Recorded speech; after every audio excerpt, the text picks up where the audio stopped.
Hi friends, నవగ్రహ పూజ అంటే సూర్యుడు, చంద్రుడు, అంగారకుడు, బుధుడు, గురువు, శుక్రుడు, శని, రాహువు, కేతువు అనే 9 గ్రహాలను పూజించడం.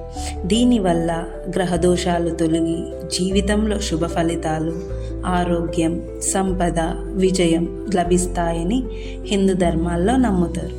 ఈ పూజలో గ్రహాలకు అభిషేకం చేసి మంత్రాలు జపించి యంత్రాలు, విగ్రహాలు పూజించి హోమాలు చేస్తారు.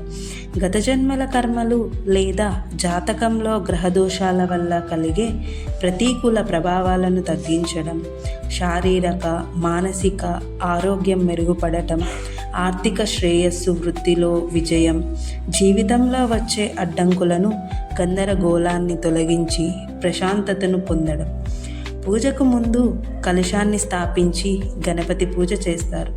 నవగ్రహాలను మంత్రాలతో ఆహ్వానిస్తారు. 9 గ్రహాలకు అభిషేకం చేస్తారు. కొన్ని గ్రహాలకు తైలాభిషేకం చేస్తారు. నవగ్రహ యంత్రాలు, విగ్రహాలను పూజిస్తారు.